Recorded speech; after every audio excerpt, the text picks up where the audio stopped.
Olá, bem-vindos às conversas AIM 25 anos. Há 25 anos que a revista Economia e Mercado faz histórias sobre economia, sobre sociedade, sobre pessoas, sobre personalidades. E uma dessas personalidades que tem marcado o país e particularmente o setor em que atua, a agricultura, está cá conosco para conversar sobre o que se tem feito nos últimos 25 anos no setor da agricultura. Vamos começar por aqui. Engenheiro Fernando Pacheco, bem-vindo às conversas AIM 25 anos. Muito obrigado. É um prazer estar convosco.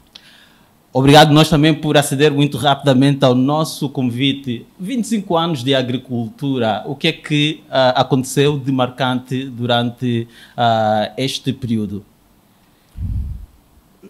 Possivelmente começaria por dizer que nos primeiros 3, 4 anos desse período talvez não tenha acontecido quase nada, porque, como os ouvintes devem perceber ou devem lembrar-se, nessa altura a guerra estava a chegar ao fim e todos nós estávamos mais preocupados a ouvir as notícias para termos a sensação de que o país finalmente ia ver-se livre da guerra. Mas logo que a paz foi um facto, mais concretamente a partir de 2002, o país agrícola, digamos assim, começou a mexer. Eu acho que é importante dar nota do seguinte: com a aproximação da possibilidade de haver paz, o governo de Angola fez um acordo com a FAO para um projeto de assistência técnica para a elaboração daquilo que se poderia vir a chamar a reconstrução, a reabilitação da agricultura familiar. Foi um documento bastante bem feito. Os técnicos, quer os da FAO, quer a parte angolana, percorreram quase todas as províncias do país e elaboraram um documento bastante interessante que, na minha opinião, poderia vir a constituir um passo importante para essa reabilitação da agricultura. Infelizmente, devemos estar todos também lembrados que, nessa altura, para além da paz, nós tivemos a graça ou desgraça, como quisermos, de vermos a produção de petróleo aumentada significativamente, quase que chegamos aos 2 milhões de barris dia, e, ao mesmo tempo, vermos o preço desse mesmo petróleo a subir e a chegar muito perto dos $150. Isso criou uma atmosfera de consumismo que prejudicou imenso o setor agrícola, e esse projeto da FAO foi metido na gaveta e, em seu lugar, apareceu aquilo que um saudoso colega que já não está entre nós chamava o Dubai agrícola, ou seja, os grandes projetos, os tais projetos megalómanos na agricultura que digamos, no número de quase 30, gastaram perto de 2 mil milhões de dólares e o resultado foi quase zero. Nesses últimos 25 anos, a agricultura continua a ser um sonho ou foram feitas alguns avanços ao nível de estruturação do setor? Como eu disse, aquela era uma oportunidade de se estruturar não só a produção, como o aparelho à produção. E não se fez nada disso. O dinheiro que se gastou na produção direta, e ainda por cima uma produção direta não do setor privado, mas sim de empresas públicas, sem ter em conta os insucessos que nós já tínhamos tido no passado, portanto, estou a referir-me principalmente aos anos 70 e 80, que foram anos, é verdade que a guerra contou um pouco, mas não foi só a guerra, ou eu até diria, não foi sobretudo a guerra. Portanto, nós tínhamos uma experiência dolorosa. Então, qual é que foi a causa principal, não tendo sido sobretudo a guerra? Foi a falta de atenção devida ao setor. Vejamos, por exemplo, diz-se normalmente que as províncias que tinham mais vocação para a produção estavam afetadas pela guerra. O Huambo, Bié, Kwanza Sul, etc. Mas a periferia de Luanda não tinha guerra, a periferia de Benguela não tinha guerra, a periferia do Namibe não tinha guerra. E hoje a periferia de Luanda é habitada, né? Exatamente. Estamos a falar de Viana e arredores. Não, mas tem infraestruturas agrícolas que não foram aproveitadas nessa altura. E isso realmente foi negativo. Mas voltando à questão que me colocou, nessa altura, portanto, nesse período em que nós deveríamos ter organizado, criado, implementado projetos estruturantes, projetos que nos permitissem, por exemplo, ter boas instituições, termos a possibilidade de produzir sementes, termos possibilidades de fabricar fertilizantes, de fabricar instrumentos de trabalho e outros equipamentos. Quer dizer, tudo isso que poderia ter sido feito nesse período de abundância de recursos financeiros não foi feito, porque as atenções estavam viradas para o outro lado. E isso prejudicou extraordinariamente a agricultura. E passamos, digamos,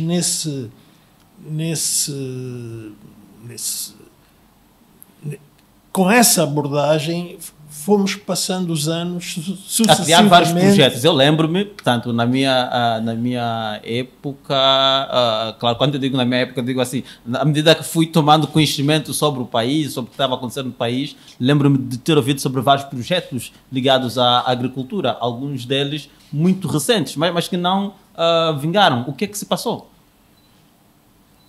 Pois, um deles que deve estar na ponta da língua de Sebastião é a Aldeia Nova. Sim. O que é que se passou? Passaram-se várias coisas ao mesmo tempo. Em primeiro lugar, todos esses projetos de larga escala tiveram um erro em comum. Foram feitos no papel, não se teve em conta a experiência passada, as características edafoclimáticas, as condições socioculturais da população, nada disso teve em conta. O projeto Aldeia Nova, para concretizarmos um pouco mais, era um projeto que aparentemente podia ter um certo interesse, que era o de inserirem antigos soldados dos dois exércitos que tinham sido beligerantes na atividade produtiva. Mas era um projeto demasiado ambicioso? Eu não diria ambicioso, se calhar em termos de ambição, se calhar até nem era, mas foi um projeto que ficou desde logo mais virado para aquilo que foi uma das doenças, ou que tem sido uma das doenças do nosso país, para as infraestruturas. Gastou-se muito dinheiro em infraestruturas e muito pouco dinheiro na educação dos agricultores, na formação Estamos dos a falar técnicos. estamos a falar de pessoas ou de beneficiários que durante muito tempo da sua vida estavam dedicadas a outro tipo de atividade ou estavam distraídas, se assim se pode chamar, entre aspas, com o clima beligerante que se vivia. Exatamente. Portanto, era necessário um aparelho, um programa de capacitação dessas pessoas para eles se transformarem em verdadeiros agricultores. E também não se teve em conta que naquele local onde iriam ser instalados os antigos soldados, havia pessoas. E não houve a preocupação de se preservarem os interesses dessas pessoas. Isto criou fricções de vários tipos, e o projeto Aldeia Nova foi passando de reestruturação em reestruturação, e neste momento, de acordo com o relatório do Instituto de Gestão das Participações do Estado. Sim, sim. No É o IGAP, no caso. IGAP, Sim. Pois, peço desculpa. O relatório de 2022 diz que, claramente, uma coisa que já se vinha adivinhando há muitos anos. O projeto está falido. E não sei se tem algum futuro. Portanto, gastaram-se quase 200 milhões de dólares naquele projeto. E como esse, houve vários outros que tiveram exatamente o mesmo destino. E essa falta de peso político da agricultura só começou a mudar, temos que ser justos, a partir de 2017. E então, o que é que pode significar peso político, só para nós ficarmos aqui claros?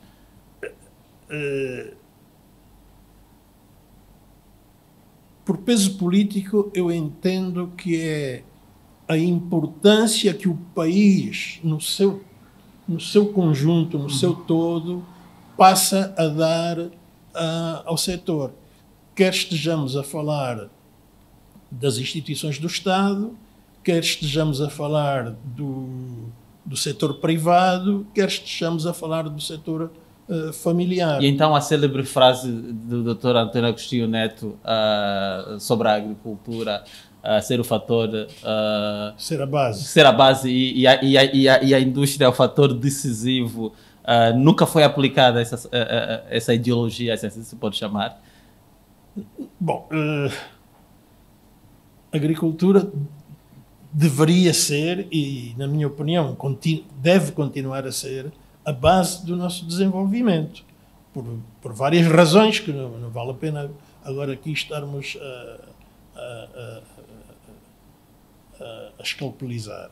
Mas, como disse, isso seria factível se fosse dado tal peso político ao setor. Começou em 2017, como referia. Exatamente. Porque o que é que aconteceu em 2017? Aconteceram três coisas, na minha opinião, importantes para que as coisas se alterassem. Em primeiro lugar, e eu faço sempre questão de pôr isso em primeiro lugar, a redução do preço do petróleo no mercado e internacional. ao mesmo tempo que a própria produção também começou a baixar. Sim. Quer dizer, começaram a faltar divisas.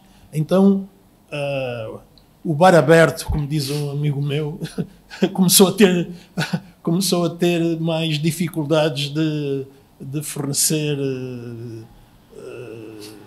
as bebidas que as pessoas estavam habituadas. Portanto, isso foi determinante. Sim. Para que o país, no seu todo, começasse a olhar para a agricultura de uma forma mais atenta. Deixe-me fazer um parênteses para dizer o seguinte. Em 1978, o governo angolano proclamou esse ano como sendo o ano da agricultura. Nós, os profissionais da área, os fazedores da agricultura, ficamos todos entusiasmados, porque isto era uma decisão de peso, não é? Era dar peso ao setor. Mas acontece que Sua Excelência o petróleo dificultava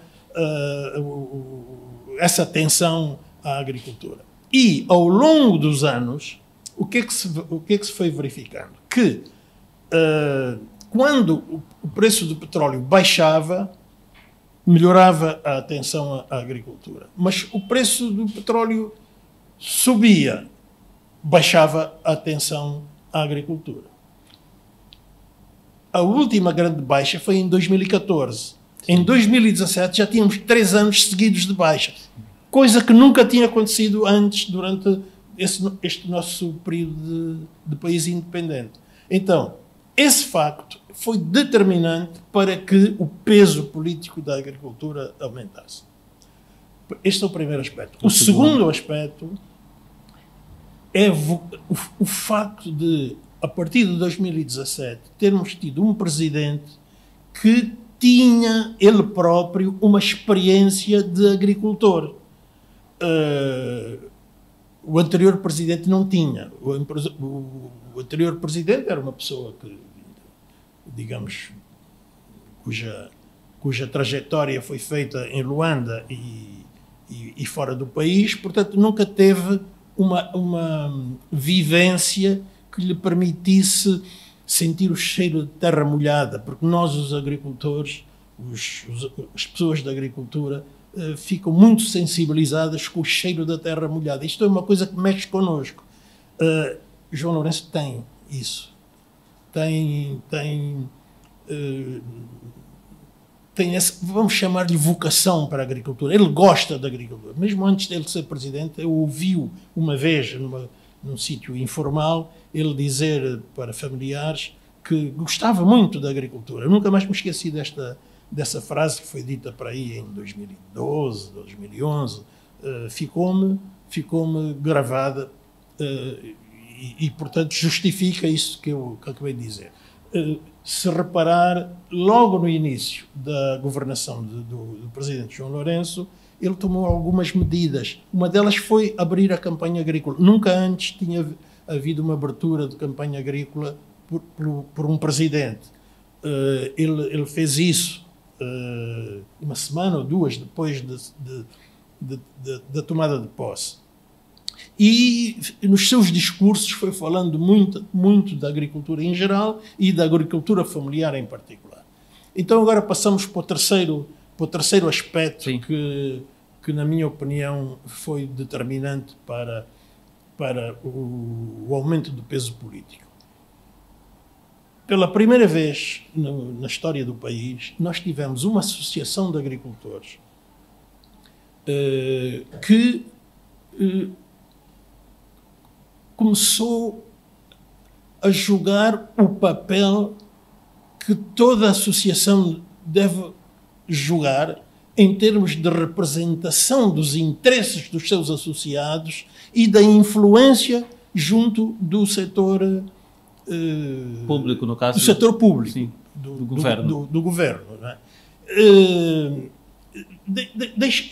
Eu gostaria de aproveitar isto para dizer que eu escrevi aqui há alguns meses, escrevi um artigo onde falava exatamente desta questão e houve alguns colegas que interpretaram mal o que eu disse, pensando que eu estava a menosprezar o papel do Ministério da Agricultura. O Ministério da Agricultura tem a obrigação de fazer o seu...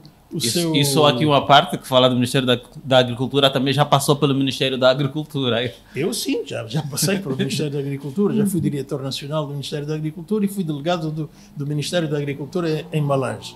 Portanto, tive uma passagem... Portanto, eu acho que nunca falo mal do Ministério da Agricultura, porque era falar mal de mim próprio. Portanto, quando eu falo de peso político, o Ministério da Agricultura não tem possibilidades de interferir nesta questão do maior ou menor peso político, porque ele próprio é o alvo desse peso político. Tem que ser outros atores. E um desses atores é esta associação dos agricultores, a APA, que está, na minha opinião, a jogar um papel importante porque mexe, porque faz formação, porque faz propostas ao governo e todos nós sabemos que muitas das propostas que eles fazem têm passado, como, por exemplo, o facto de este ano que estamos a viver, este ano agrícola, não é? Para nós o ano é sempre um ano agrícola. Portanto, este ano agrícola que estamos a viver, que começou em setembro de 2023, também pela primeira vez o governo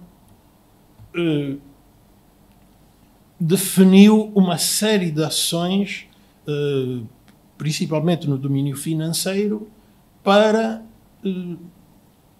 apoiar a campanha agrícola. E isto é realmente um indicador do tal aumento do peso político do setor. E então, o que é que se pode apontar de alcances nos últimos 7 anos? Vamos considerar que em 2017 começa a acontecer esse maior peso político para o setor agrícola e, portanto, estamos em 2024, já passam 7 anos. O que é que se tem vindo a alcançar?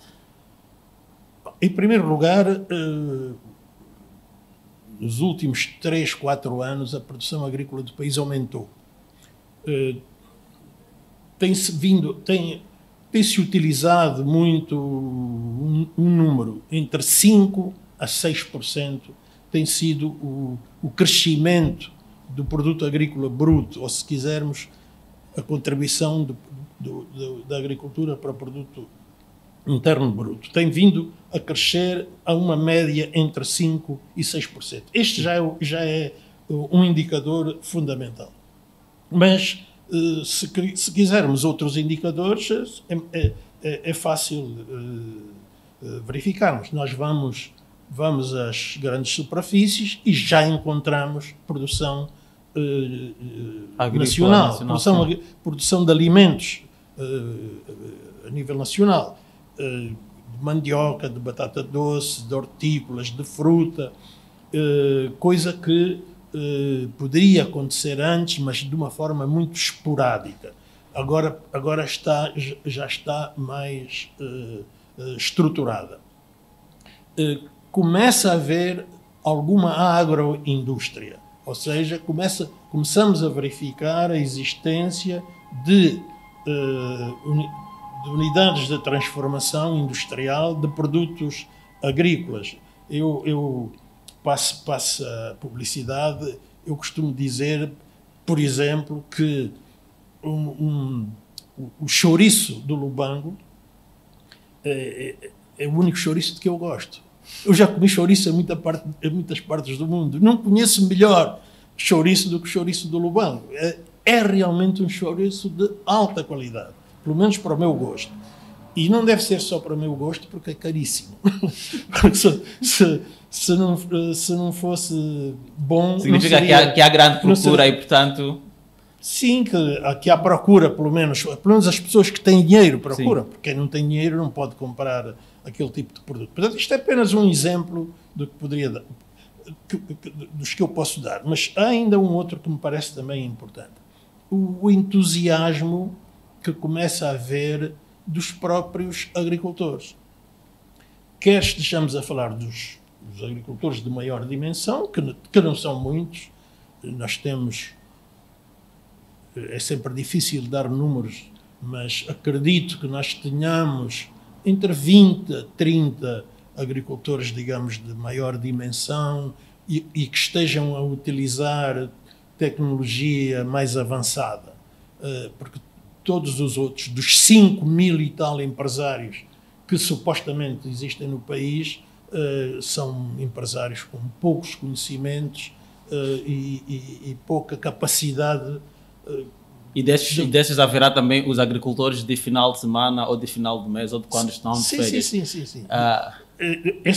Esses 20, entre os 20 e 30, entre os 20 a 30 são mesmo bons agricultores. Vou dar um exemplo. Ainda hoje, esta manhã, eu ouvi o Sr. Ministro de Estado para a coordenação económica a dizer, a elogiar a empresa Unicanda.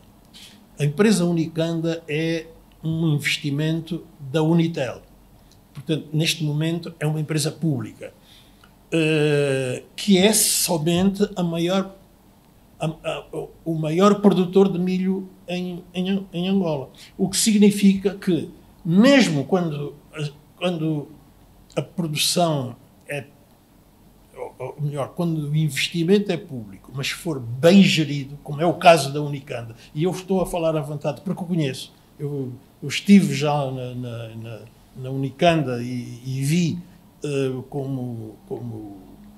como é que funciona e quais são os resultados? Como aquilo funciona, o entusiasmo da equipa de gestão, o entusiasmo dos trabalhadores. E eu não sei exatamente qual foi a última produção, mas eles já estavam a produzir mais de 20 mil toneladas de milho. Portanto, como a Unicanda, já há alguns, mas são muito poucos para aquilo que Angola precisa. necessita. Por isso é que temos ainda um alto índice de dependência das importações. Por isso é que ainda estamos a gastar mais de 3 mil milhões de dólares por ano na importação de alimentos. E é bom, e eu gosto de aproveitar estes momentos para dar esta minha opinião, que eu não concordo muito quando vejo membros do governo referir que estamos a trabalhar para acabar com as importações. Por favor, temos que ser mais realistas. Nós, de acordo com os números oficiais, nós importamos no ano passado 500 mil toneladas de arroz.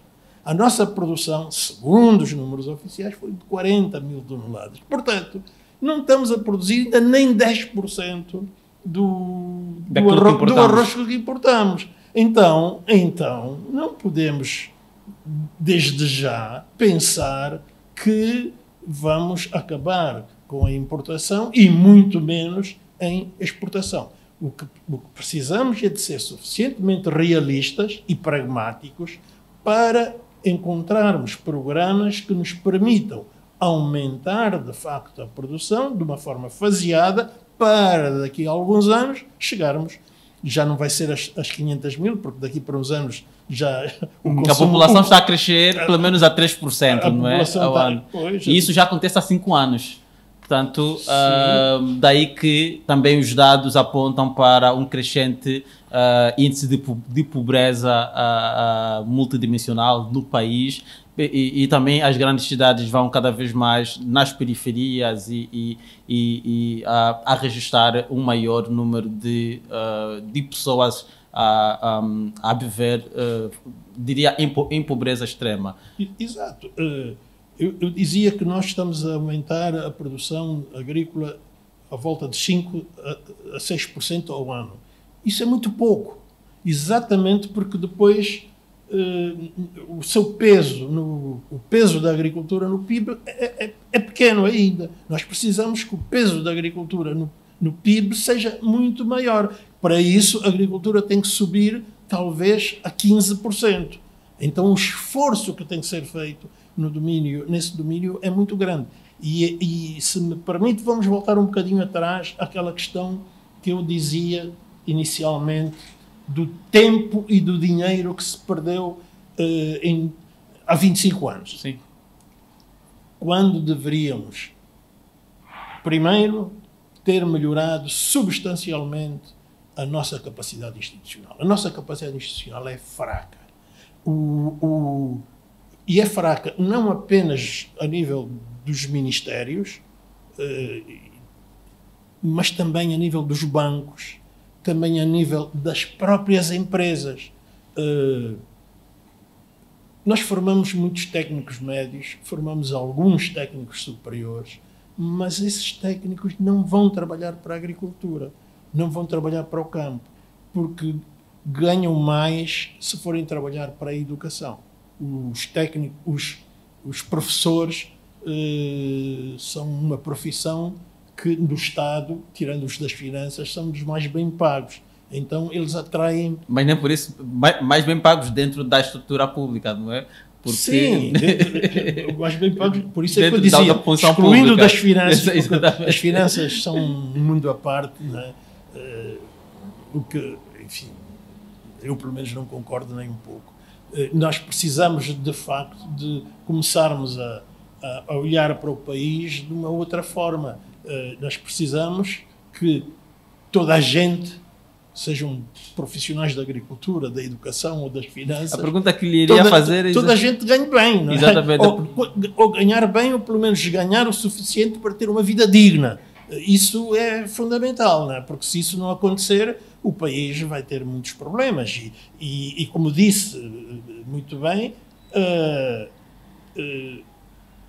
a previsão do aumento do PIB até 2027 não vai cobrir o aumento populacional. O que significa que em 2027 nós vamos estar mais pobres do que estamos. Então quem me está a ouvir deve pensar, então estamos perdidos.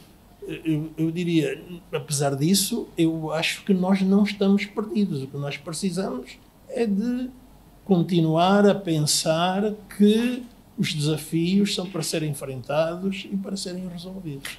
Eu estava a falar sobre o crescimento do índice de pobreza multidimensional, mas isso também me fez lembrar uma outra questão que está associada a isso, que tem a ver com o êxodo rural, que vem acontecendo há já alguns anos.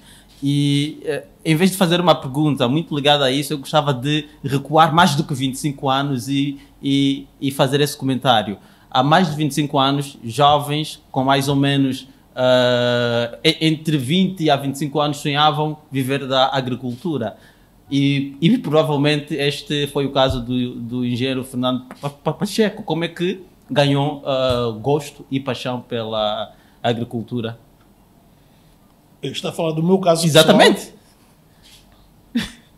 Eu nasci e cresci no município do Libolo, que eu considero o melhor município do mundo. E aí aprendi a conviver com agricultores. É um município agrícola, mais concretamente até cafeícola naquela altura. E, portanto, o tal cheirinho da terra molhada entrou-se pelas minhas narinas muito cedo.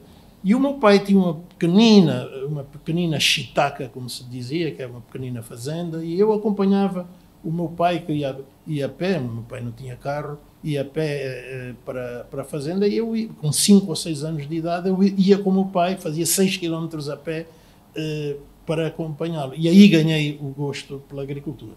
Entretanto, fui crescendo e fui criando os meus ideais, não é? E um dos meus ideais era combater a fome, não é? Eu tenho que estudar para contribuir para acabar com a fome, quer em Angola, quer no mundo. Bom, se calhar nem em minha casa eu consegui, mas de qualquer das maneiras, os ideais é que nos fazem avançar. Então, daí que eu tenha feito depois o liceu aqui em Luanda, e já durante a trajetória no liceu já tinha decidido estudar agronomia. Fui estudar agronomia para o AMP, acabei o curso exatamente em 1974, e comecei a trabalhar em 75. Portanto, foi, digamos, a minha trajetória foi essa. E fui verificando como realmente a agricultura angolana se foi modificando ao longo dos anos. E um dos aspectos, eu pensava que o Sebastião ia tocar neste assunto, que é o seguinte, se me permite. Na altura da independência, 85% da população do país vivia nas áreas rurais e era analfabeta. Hoje, nas áreas rurais, vivem cerca de 30% a 35%. Isto mostra logo uma coisa terrível, que é, para 4 produtores de alimentos que havia no interior do país, havia um consumidor de alimentos nas cidades. Hoje, para cada 2 produtores nas áreas rurais, há 3 consumidores nos centros urbanos.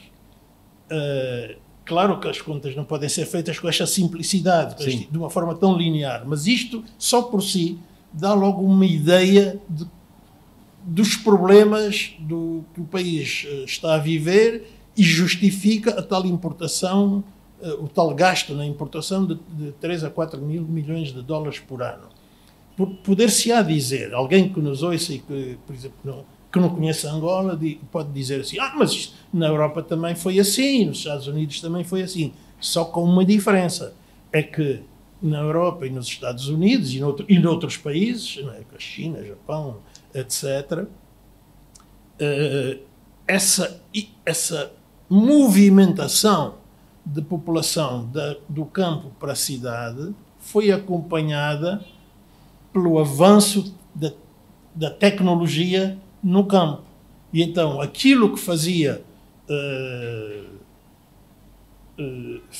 100 agricultores, passou a ser feita só por um, no caso dos países desenvolvidos. No nosso caso, a tecnologia praticamente não evoluiu. Estagnou. Eu um bocado fiz um elogio à existência da APA, mas eu tenho que ver o reverso da medalha. É que os agricultores que estão na APA fazem uma agricultura do tipo, vamos dizer, 3.0 ou 4.0.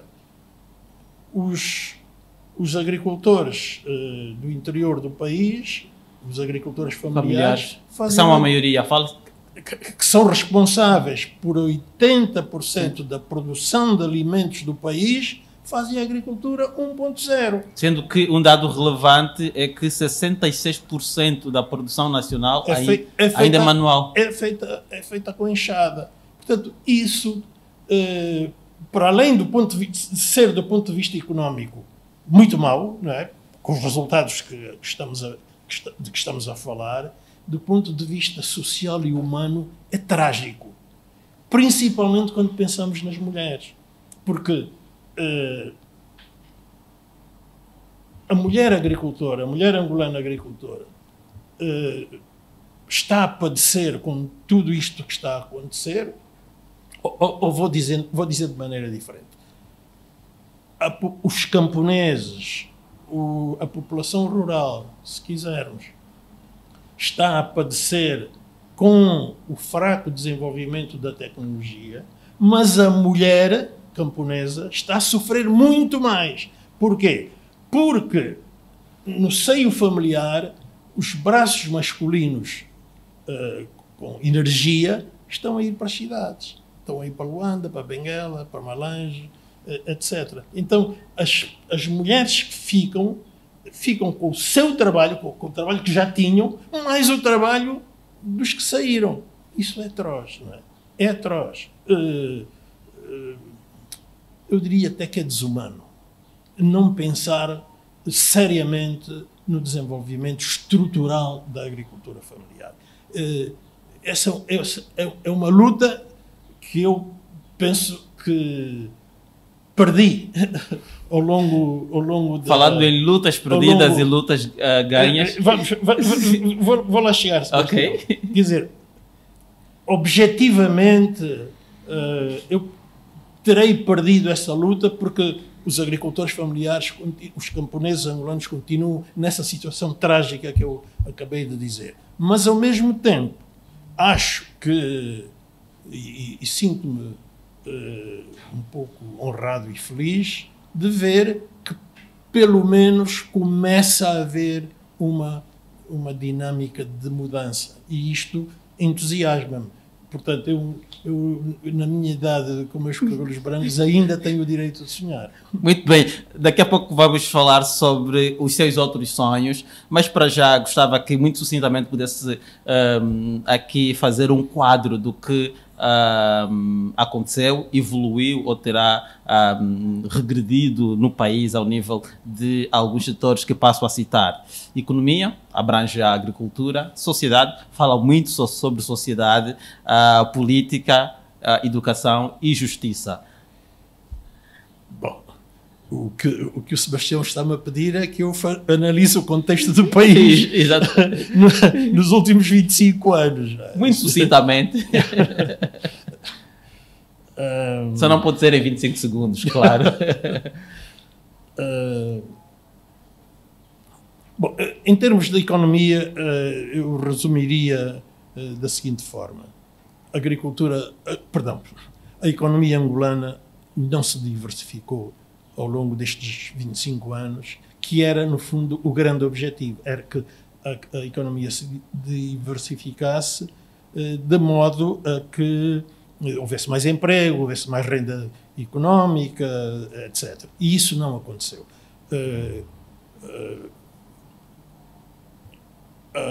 O peso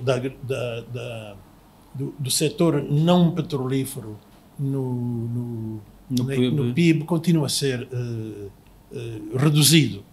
Ou, se quisermos ao contrário, o peso do petróleo no PIB cerca de 30 e poucos %, mas nas exportações é 90%, não é? E todos nós sabemos que no nosso dia a dia nós estamos a pensar nas divisas, não é? Não só porque há muita gente que gosta de sair e gastar lá fora, mas é também porque o facto de não termos divisas cria dificuldades enormes no país, principalmente com a subida dos preços, porque a nossa produção não é suficiente. Portanto, do ponto de vista da economia, era isto que eu poderia dizer. O segundo, por favor. Sociedade.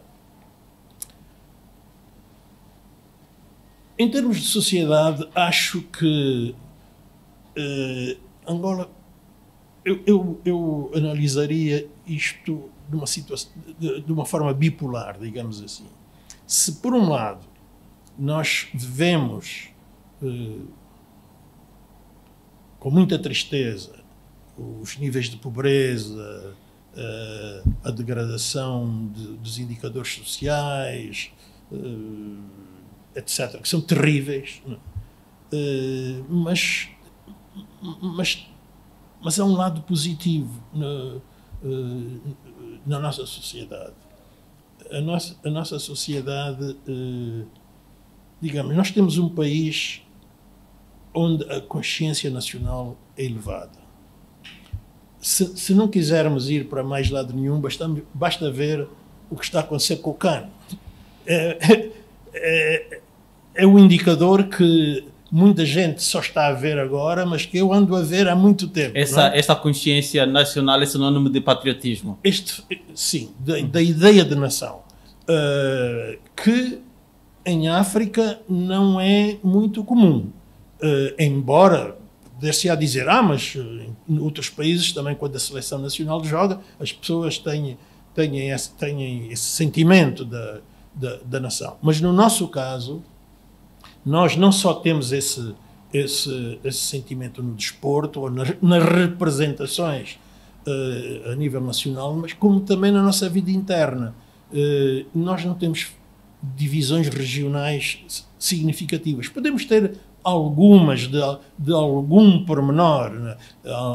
Há províncias, há pessoas residentes nas províncias, de certas províncias, que reclamam coisas que deveriam ter, mas, de um modo geral, não se põe em causa a ideia de nação. Nós não vemos na rua qualquer sentimento quando a gente passa por uma pessoa que tem sotaque do sul ou sotaque do norte, não vemos uma sensação de rejeição desse tipo de pessoas. Portanto, acho que isso é realmente um aspecto muito positivo. Além disso, a nível da sociedade, temos mais 2 ou 3 coisas. Uma é a nossa abertura ao mundo. Nós temos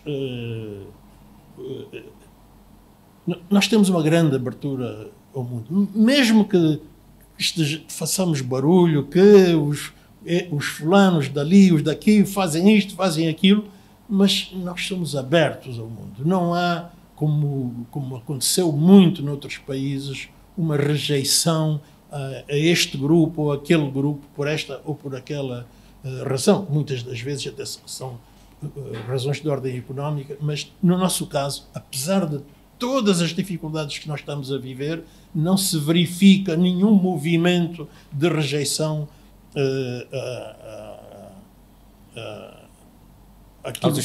aquilo que vem de fora. Okay. E, por outro lado, nós também captamos muitos benefícios de fora. Não só através das viagens. Os angolanos viajam muito para o exterior. Mesmo angolanos que não tenham, enfim, muitas finanças altas, poupanças, muitas possibilidades financeiras, mas viajam. Agora viaja-se menos, né? Digamos, nos últimos anos a crise tem dificultado, mas as enchentes em alguns consulados nos últimos anos não mostra bem isso, sabe? Parece que há muita malta a sair, mas é por outra razão. Há pessoas que estão a sair à procura de melhores condições de vida, que estão a emigrar. Isso é outra questão. Tem mais outro detalhe em relação à sociedade ou podemos avançar para a política? Podemos avançar. Possivelmente teríamos outros, não é? Mas se calhar até cai na política. Podemos falar da política. Em termos políticos, acho que Angola não está bem. E não está bem porque Angola está presa por um sistema político hegemónico que dominou a sociedade durante um determinado ou tem dominado a sociedade de um determinado desde a independência e não permite essa hegemonia, não permite que outras forças se possam desenvolver de uma forma autónoma. Quer estejamos a falar de partidos políticos, basta ver que o único partido político que sai da órbita que sai verdadeiramente da órbita do partido no poder é um partido que foi constituído antes do MPLA, antes do MPLA assumir o poder. Portanto, todos os outros que se formaram depois disso são partidos fracos, sem expressão, não têm possibilidades de se afirmarem. Por outro lado, esse poder hegemónico tem coartado o desenvolvimento da sociedade civil. Nós ganhamos um certo dinamismo em termos de sociedade civil na década de 90, nos primeiros anos já do século XX, mas depois começamos a sentir uma regressão. Quer em termos de legislação, quer em termos da prática social, a sociedade civil tem vindo a estar... Agora que fala em sociedade civil, eu não posso deixar de mencionar isso. O senhor é um dos fundadores da ADRA, a Ação para o Desenvolvimento Rural e Ambiente, que é uma entidade, portanto, que é uma ONG e que atua ao nível da prática social, como referiu, particularmente ao nível do setor agrário, no interior dos países. E passados esses anos, quantos? Mais de 20 anos, tenho certeza. Quantos anos passaram? 34 anos. 34 anos desde que fundou a ADRA, é mais velha do que a economia e mercado. Qual é que é o sentimento? Será um sentimento de sonho realizado? Agora estou a saltar um pouco dos nossos dois tópicos que estavam aí pendurados, agora que fala sobre sociedade civil. Aproveitei a deixa. A ADRA digamos, eu olho para a ADRA como uma conquista, enfim, que teve a minha contribuição, sem dúvida, como um dos fundadores, mas que é o resultado daquilo a que eu costumo chamar a Angola que dá certo. Porque quando estávamos a falar da sociedade, eu estive a hesitar se falar disto que agora vou falar. É assim, se do ponto de vista da economia e do ponto de vista da política há coisas que não andaram bem, ou que não têm andado bem, nem tudo que funciona em Angola é mau. Eu até utilizaria uma frase que uma vez li numa revista brasileira que dizia: há um Brasil que deu certo. Há uma Angola que está a dar certo, que consegue fazer coisas muito interessantes. Podemos estar a falar da ADRA, mas podemos estar a falar de desporto, podemos estar a falar de uma série da música, enfim. Há uma série de manifestações societárias que são extremamente valiosas e que nos enchem, a nós angolanos, de orgulho, não é? E, portanto, como dizia, a ADRA é apenas mais uma no meio de muitas outras. A justiça e a educação são os outros dois tópicos que faltam. Infelizmente, sobre educação e justiça, eu não sou nada. As minhas palavras não podem ser nada simpáticas. A nossa educação é um desastre. Nós temos que nos sentir derrotados com aquilo que se está a passar na educação. Quando eu tinha 19 anos, aconteceu um fenómeno na Europa que foi a famosa invasão da Checoslováquia pela União Soviética. E nessa altura falou-se muito no mundo do que era a Checoslováquia. E eu lembro, ficou-me no ouvido, que a Checoslováquia tinha naquela altura 120 mil estudantes universitários. Mas, ao mesmo tempo,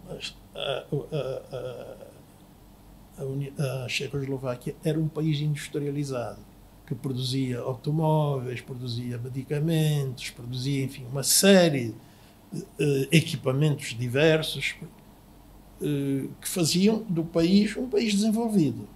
Nós temos 300 mil estudantes universitários e não produzimos quase nada do ponto de vista da indústria. Portanto, a diferença está aí. Quer dizer, como é que é possível nós termos 300 mil estudantes universitários e esse número foi aumentando ao longo dos anos e temos uma sociedade tão pouco desenvolvida, temos uma economia tão pouco desenvolvida? É porque a educação falhou.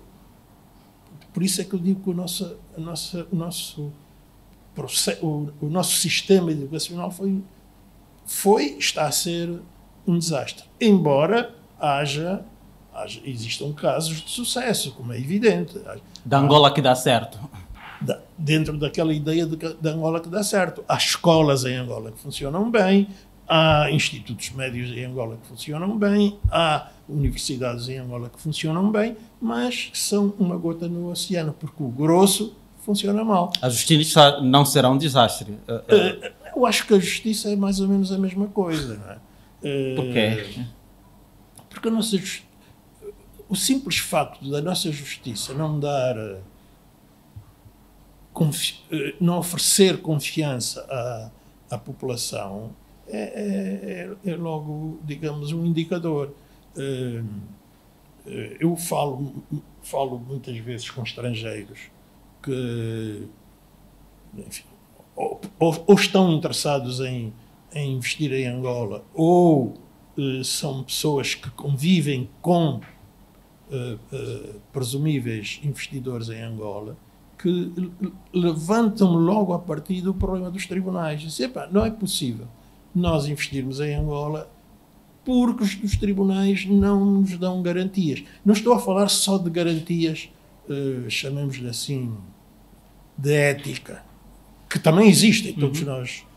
Eu nunca mais me esqueço que houve um bastonário da Ordem dos Advogados que publicamente denunciou que havia corrupção dentro dos tribunais. Este assunto, como se diz no nosso país, ficou assim. Não é? Ficou assim quando deveria ter despoletado pelo menos uma investigação a sério. Exemplo, se o senhor diz que então vamos lá investigar. Não é? Bom, ficou assim. Portanto, além da questão ética, é a questão funcional. Eu ouço falar de casos que demoraram anos para serem resolvidos. Eu pessoalmente, eu tenho uma casa. Eu, para legalizar a casa, levei 18 anos. 18 anos. Bem, tá tudo 18 dito, anos, entretanto, aos 19 anos, soube bastante sobre a Checoslováquia, o que o inspirou. 6 anos depois, tinha 25 anos. Aos 25 anos, quais eram os seus sonhos?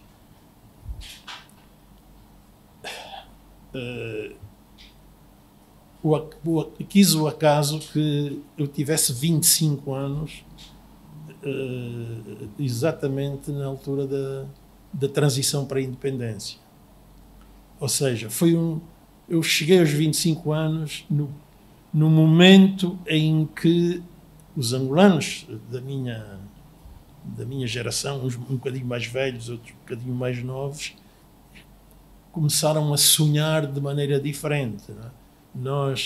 Nós naquela altura vivíamos entusiasmadíssimos com a ideia da independência, da liberdade, de chegarmos aos 50 anos num país desenvolvido, num país sem pobreza, num país sem fome. Sonhávamos tudo isso. E, infelizmente, passaram-se 50 anos e não temos nada disso. Mas isso, como disse já anteriormente, não nos impede de continuarmos a sonhar. Há um poeta português que tem uns versos muito bonitos que são como outras coisas na vida, são lemas da minha conduta. Sempre que o homem sonha, o mundo pula e avança como bola colorida nas mãos de uma criança.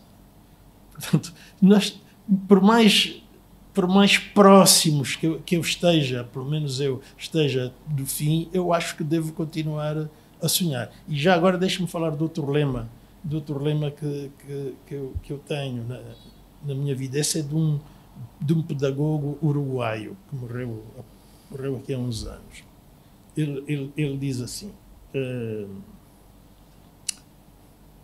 a utopia é como a linha do horizonte. Nós olhamos para a linha do horizonte e pensamos, se caminharmos, se nos pusermos a caminhar até a linha do horizonte, será que um dia conseguimos lá chegar? Toda a gente sabe que não vai chegar à linha do horizonte. É como as utopias. As utopias, nós sabemos que nunca vamos alcançar aquilo que é a nossa utopia. Mas a utopia é necessária porque nos permite avançar. Não ficamos no mesmo sítio. E eu, hoje, em 2024, seguramente que não estou no mesmo lugar que estava em 1975. Como pessoa e como membro desta sociedade. Nós não ficamos no mesmo lugar, nunca ficamos, mas hoje vamos ficar por aqui. Estas conversas EIM 25 anos que vão reunir várias personalidades, uma delas é o engenheiro agrônomo Fernando Pacheco, com quem tivemos o prazer de falar hoje. O tempo esgota-se, mas as conversas não se esgotam e nós esperamos um dia poder vir conversar mais um pouco com o engenheiro Fernando Pacheco e descobrir que na verdade alguns dos seus sonhos continuam a se realizar. Daqui para 25 anos. Muito obrigado. Obrigado.